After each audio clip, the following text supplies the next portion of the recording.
Tuhanlah kekuatanku, Tuhanlah nyanyianku, Dialah keselamatanku. Jikalau Dia di pihakku, terhadap siapakah ku gentar? Tuhanlah kekuatanku, Tuhanlah nyanyianku, Dialah keselamatanku. Jikalau Dia di pihakku, terhadap siapakah ku gentar? Tuhanlah kekuatanku, Tuhanlah nyanyianku, Dialah keselamatanku. Jikalau Dia di pihakku, terhadap siapakah ku gentar?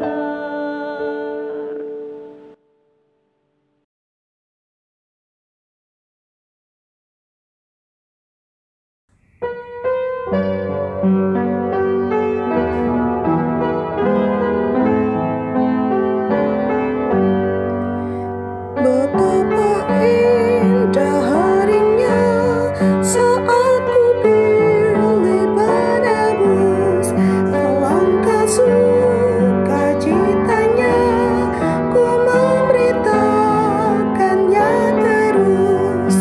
Indahlah harinya Yesus membasuh dosaku, ku diajari penebus, berjaga dan berdoa terus.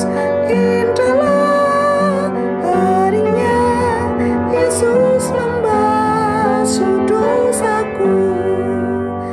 Betapa indah janjinya yang telah mengikat hatiku, ku beri kasihku padanya serta menyanyi bersyukur.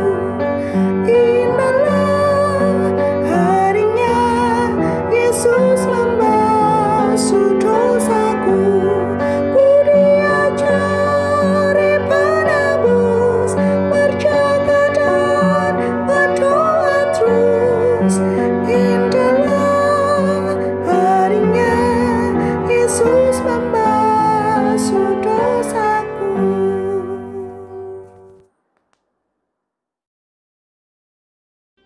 Mazmur 42 ayat 2-6. Seperti rusa yang merindukan sungai yang berair, demikianlah jiwaku merindukan Engkau ya Allah. Jiwaku haus kepada Allah yang hidup. Bilakah aku boleh datang melihat Allah? Air mataku menjadi makananku siang dan malam. Karena sepanjang hari orang berkata kepadaku, "Di mana Allahmu?" Inilah yang hendak ku ingat, sementara jiwaku gundah gulana, bagaimana aku berjalan maju dalam kepadatan manusia, mendahului mereka melangkah ke rumah Allah dengan suara sorak-sorai dan nyanyian syukur dalam keramaian orang-orang yang mengadakan perayaan. Saudara-saudara yang terkasih, marilah kita menyatukan hati di dalam doa. Tuhan Allah kami, terima kasih untuk pagi hari ini, untuk istirahat yang baik semalam, untuk kesegaran, kesehatan, sehingga pagi ini kami boleh kembali bersekutu bersama dalam persekutuan doa pagi. Apapun yang menjadi keadaan kami percaya Tuhan tahu dan Tuhan bersama dengan kami. Dan biarlah kiranya dalam penyertaan-Mu itu kami juga mau belajar tentang firman Tuhan. Sehingga ketika kami berjalan bersama dengan Tuhan, dari hari ke hari kami semakin bertumbuh. Dalam nama Tuhan kami Yesus Kristus kami berdoa. Amin. Pembacaan Alkitab hari ini diambil dari surat Filipi pasal 1 ayat 15 sampai 21. Demikian, ada orang yang memberitakan Kristus karena dengki dan perselisihan, tetapi ada pula yang memberitakannya dengan maksud baik. Mereka ini memberitakan Kristus karena kasih, sebab mereka tahu bahwa aku ada di sini untuk membela Injil. Tetapi yang lain karena kepentingan sendiri dan dengan maksud yang tidak ikhlas. Sangkanya dengan demikian mereka memperberat bebanku di dalam penjara. Tetapi tidak mengapa. Sebab bagaimanapun juga Kristus diberitakan. Baik dengan maksud palsu maupun dengan jujur. Tentang hal itu aku bersukacita dan aku akan tetap bersukacita. Karena aku tahu bahwa kesudahan semuanya ini ialah keselamatanku oleh doamu dan pertolongan Roh Yesus Kristus. Sebab yang sangat kurindukan dan kuharapkan ialah bahwa aku dalam segala hal tidak akan beroleh malu, melainkan seperti sedia kala, demikian pun sekarang, Kristus dengan nyata dimuliakan di dalam tubuhku, baik oleh hidupku maupun oleh matiku. Karena bagiku hidup adalah Kristus dan mati adalah keuntungan. Demikian pembacaan firman Tuhan. Saudara-saudara, kira-kira adakah hal yang bisa membuat saudara berhenti hidup untuk Tuhan? Maksudnya dalam arti kalau saudara selama ini hidup benar, berbuat baik, melayani Tuhan, melayani umat Tuhan, adakah hal tertentu yang terjadi dalam hidup yang bisa membuat saudara berkata, sudah, saya tidak mau lagi berbuat baik, saya tidak mau lagi hidup benar, saya tidak mau lagi melayani. Saudara-saudara, mungkin ada beberapa hal yang bisa membuat orang mengatakan hal seperti itu.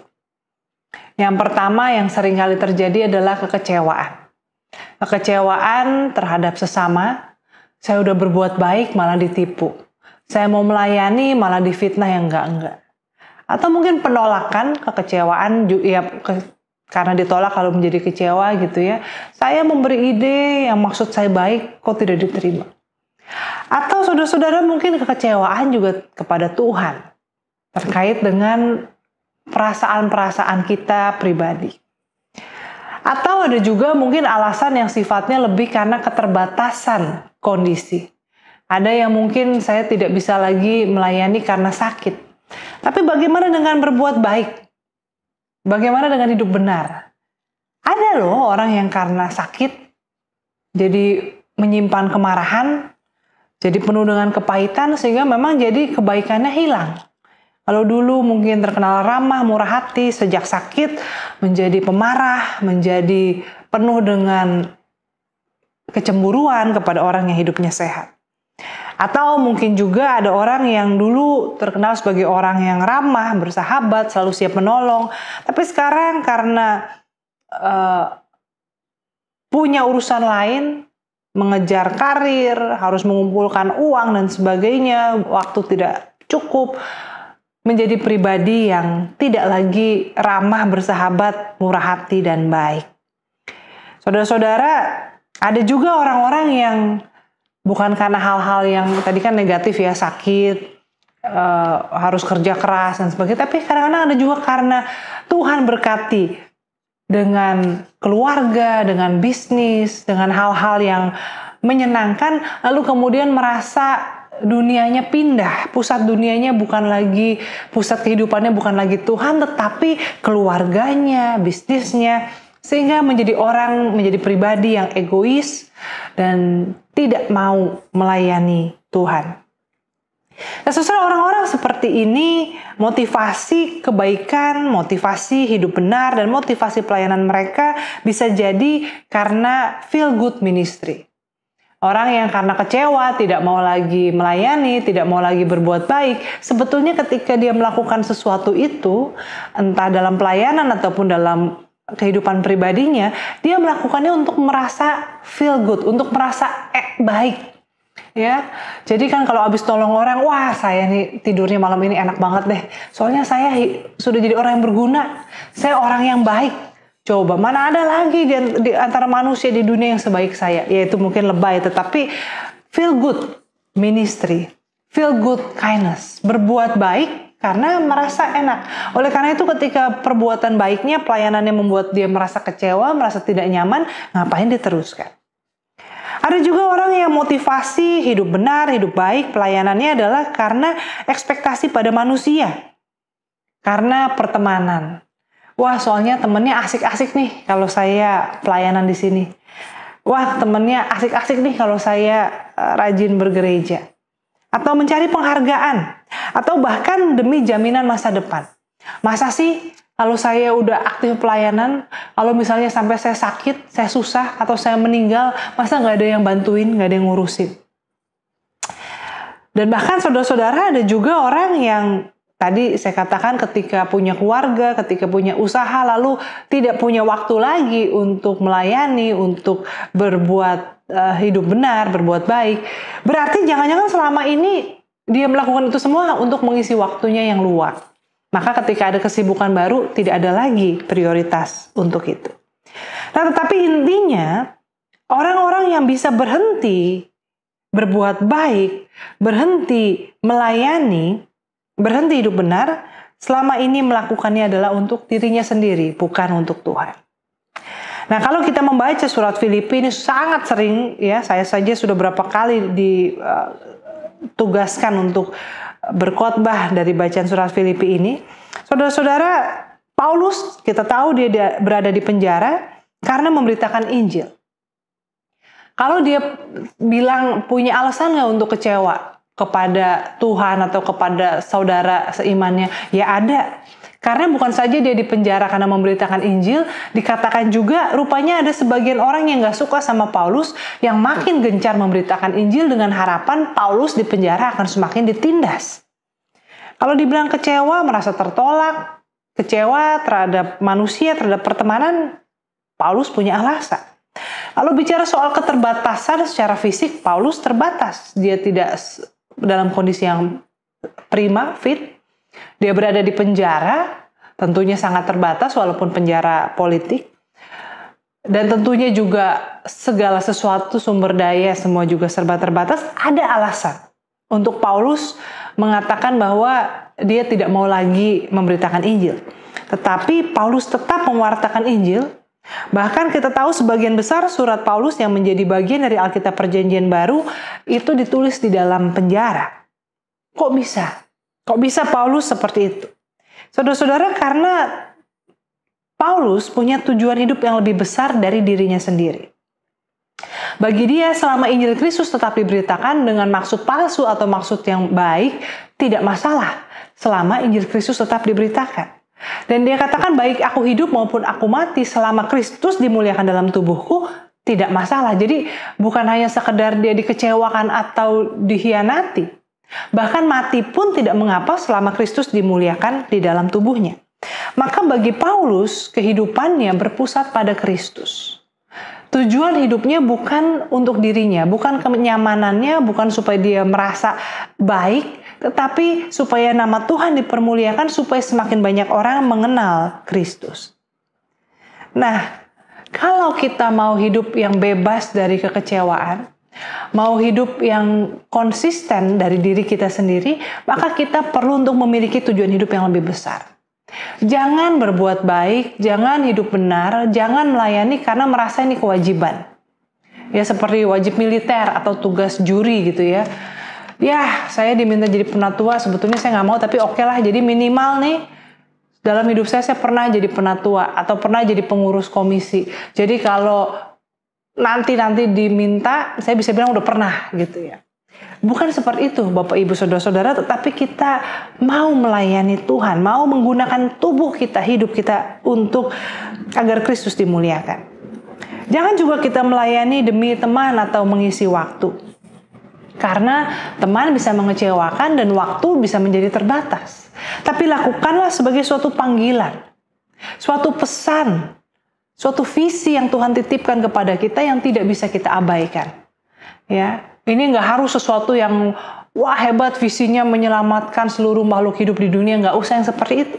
Tapi mungkin kita merasa punya panggilan untuk menemani orang yang sakit, sehingga tidak ada orang yang harus sakit sendirian. Mungkin kita merasa terpanggil untuk menjadi pendoa. Lakukanlah itu dengan sungguh-sungguh. Mungkin ada yang terpanggil untuk pelayanan anak, atau mungkin ada yang terpanggil untuk pelayanan multimedia.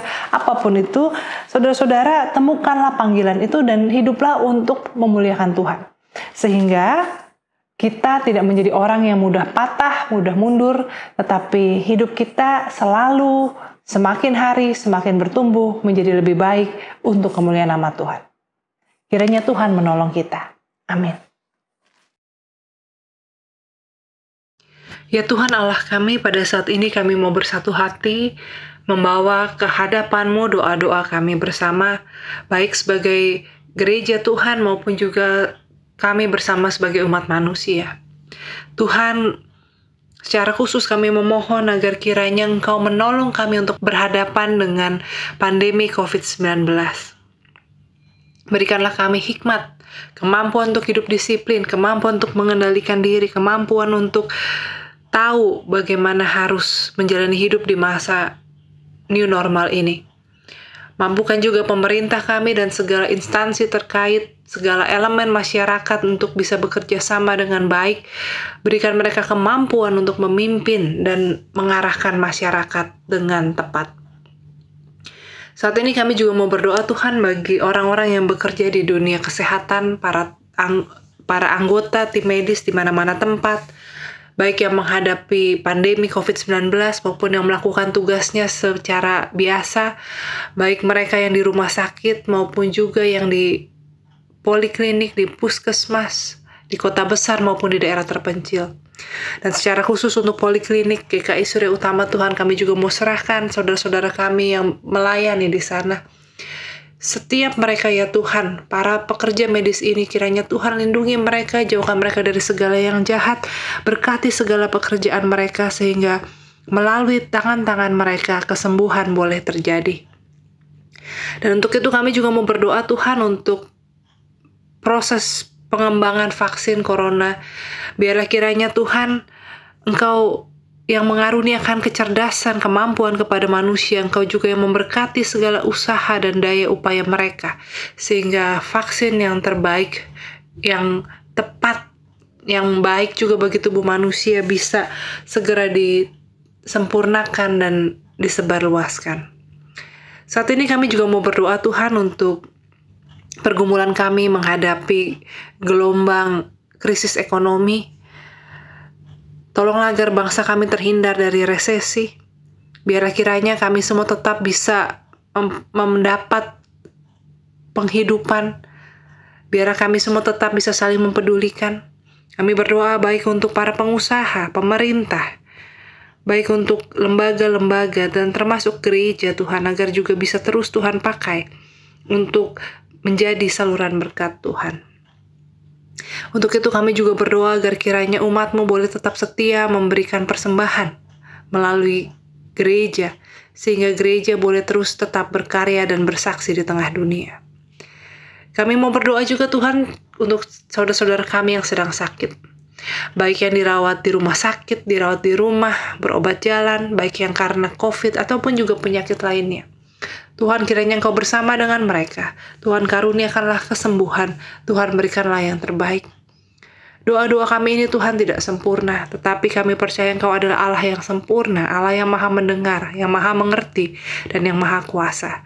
Maka ke dalam tangan-Mu saja kami serahkan doa kami ini. Dan kami berdoa dalam nama Tuhan kami Yesus Kristus yang telah mengajar kami berdoa. Bapa kami yang di surga, dikuduskanlah nama-Mu. Datanglah kerajaan-Mu, jadilah kehendak-Mu di bumi seperti di surga. Berikanlah kami pada hari ini makanan kami yang secukupnya. Dan ampunilah kami akan kesalahan kami, seperti kami juga mengampuni orang yang bersalah kepada kami. Dan janganlah membawa kami ke dalam pencobaan, tetapi lepaskanlah kami dari yang jahat. Karena Engkau yang punya kerajaan dan kuasa dan kemuliaan sampai selama-lamanya. Amin.